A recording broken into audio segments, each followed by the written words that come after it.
अस्सलाम वालेकुम व्यूवर्स, आप सब कैसे हैं? उम्मीद करती हूँ आप सब ठीक ठाक होंगे। आज सुबह सुबह जब मैं सोकर उठी तो पता चला कि इतनी तेज़ बारिश थी, इतने बादल गरज रहे थे, पानी पानी हुआ था छत पर। फिर मुझे याद है कि मैंने छत पर ना कुछ कपड़े धोकर मैंने डाले थे, बेडशीटें वगैरह छत पर ही थी।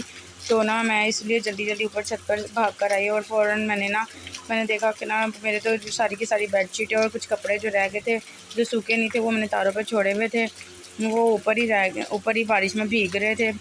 फिर मैंने कहा चलो इनको फिर आराम से फिर मैंने एक एक कपड़ों को सबको उतारा और फिर मैंने दूसरे अंदर कमरे में चारपाई के अंदर सारा कुछ डाला। फिर मैं नीचे आई।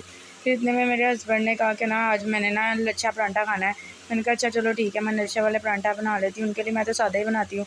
उन्होंने मुझे बताया कि इस तरह सिंपल सा पहले पेड़ा पेड़ा लेके उसे अच्छी तरह से बेल कर उसके कट लगाने हैं छुरी से।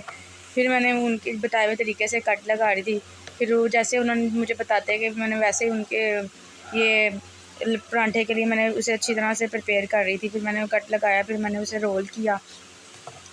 रोल करने के इससे पहले मैंने ना अच्छी तरह से उसमें थोड़ा ऑयल लगाया ताकि ना ज़रा क्रिस्पी सा बने लच्छा परांठा। सिंपल सा बनाओ तो वो इतना क्रिस्पी नहीं होता है, लेकिन उनका आज ज़रा दिल कर रहा था, इसलिए मैंने उन्हीं की फरमाइश पे उन्हीं के बताए हुए तरीके से बना रही थी। फिर मैंने इन सबको जो से मैंने कट लगाए थे इन सबको इकट्ठा किया। इकट्ठा करने के बाद मैंने फिर इसको क्या कहते हैं रोल बना रही थी। रोल बना के मैंने अच्छी तरह सा इसे बेला और फिर इसका मैंने गोल सा पेड़ा बनाना शुरू कर दिया। हस्बैंड की फरमाइश थी, जाहिर सी बात जैसे उन्होंने खाना वैसे पसंद है। मैं तो वैसे सिंपल परांठा खाती हूँ, मैं ज़्यादा ना ही चकोर खाती हूँ, वैसे तो कम ही परांठे खाती हूँ। ज़्यादातर इनको ही शौक़ होता है परांठे वगैरह कुछ बना लें। ये मैं सिंपल कभी कभी परांठा ये कहते हैं तो बना लेती हूँ, वरना मैं ज़्यादा सादी रोटी बनाती हूँ अपने लिए। और फिर बाद में मैंने अच्छी तरह से इसे बेल का पेड़ा बना लिया था। तो फिर बाद में और इसको बाद में मैंने अच्छी तरह से बेल कर पेड़ा बनाकर फिर मैंने इसे तवे पर डाला। इस पर फिर मैंने इसे सिकाई करने के बाद मैंने इस पर ऑयल लगा लिया। मैंने अपने लिए सादा पहले बना के रख दिया था परांठा, और इनके लिए मैंने क्या कहते हैं लच्छे वाला बनाया। तो ये जो सा लच्छे वाला था, ये वाकई में जैसे इन्होंने बताया था ना वैसे बड़ा ही क्रिस्पी बना था। इसके लच्छे भी अलग-अलग से थे, ये काफ़ी क्रिस्पी सा था, टेस्टी भी लग रहा था। फिर मुझे इतनी घर की सफाई करके बर्तन वगैरह धो के ना काफ़ी थक गई थी, तो मुझे ना शदीद भूख लग रही थी। मैंने रात को बनाया था सालन, वो गोश्त पकाया था। तो फिर इशाल को मैंने उठाया कि तुम भी उठ जाओ नाश्ता कर लो, लेकिन इशाल तो कह रही थी मैंने नहीं उठना, वो सोई हुई थी। तो फिर मैंने क्या कहते हैं अपने लिए मैंने कहा चलो मैं खा लेती हूँ, क्योंकि काफ़ी ज़्यादा सुबह से उठकर काम करने के बाद काफ़ी ज़्यादा मुझे भूख लग रही थी। इसके पापा भी वो कहते मैं थोड़ी देर बाद उठूँगा, पहले मैं नहा लेता हूँ, इतने में तुम खाना खा लो, फिर बाद में मैं आऊँगा। जब तक मैं तुम नाश्ता कर लो, फिर इशाल भी उठ जाएगी, फिर तुम्हें तंग करेगी, फिर वो काम नहीं करने देगी ना खाने देगी। फिर वो उठे नहा धोकर, फिर वो नाश्ता करने लगे। जितने में भी वो नाश्ता कर ही रहे थे, इतने में इशाल भी उठ गई।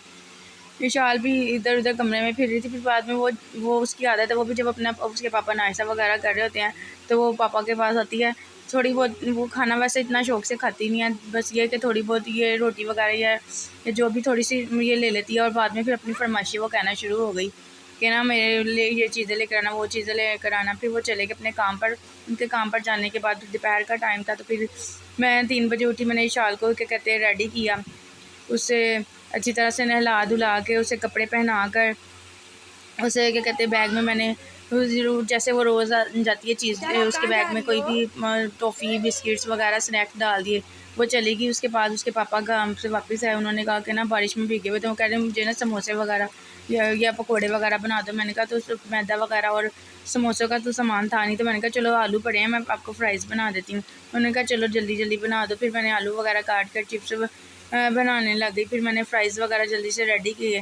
तो और मैंने कहा चलो आप खा लो पहले। फिर मैंने उनको प्लेट में डाल के दिया, उन्होंने खाए सब थोड़े से। फिर मैंने अपने लिए निकाले। फिर मैंने इशाल को भी थोड़े से दिए। इशाल की कुछ तबीयत ठीक नहीं थी आज ना, उसे ना वॉमिटिंग सी आ रही थी, तो इसलिए उसके पापा उसके लिए बोतलें वगैरह लेकर आए। फिर आते हुए मेरी मम्मा के घर से मिनाइल को भी ले आए थे, तो उन्होंने क्या कहते पुलाव बना के भेजा था। तो मैंने पुलाव गरम करके इरफान को लदा से दे दिया, और मैंने फिर खुद भी मैंने कहा चलो मैं भी खा लेती हूँ। फिर वैसे तो मेरी बहन ने बहुत मज़े का पुलाव बनाती है, मैं भी बनाती हूँ। काफ़ी दिन हो गए, मैंने भी काफ़ी दिन से क्या कहते राइस नहीं बनाए थे। ये कि उसके बाद मेरे हस्बैंड ने कहा कि ना तुम ना साथ साथ तुम खाना खा रही हो तो ना चाय भी बना दो। तो मैंने कहा उनके सर में दर्द होता, बारिश में आज भीग कर आए थे काफ़ी ज़्यादा, तो मैंने उनके लिए भी बड़ा कप जैसे रोज़ पीते हैं और अपने लिए मैंने छोटा बना लिया था, क्योंकि ना बारिश इतनी ज़्यादा थी। वो बाइक पे आते हैं सफ़र करके, तो ना उन्हें के सर में दर्द होती है, वो कहते हैं मुझे ना पैनाडोल के साथ चाय दे दो। तो मैंने उन्हें पैनाडोल के साथ ना चाय दे दी और मैंने भी थोड़ी चाय पीना शुरू कर दी। इस तरह ही हमारा दिन का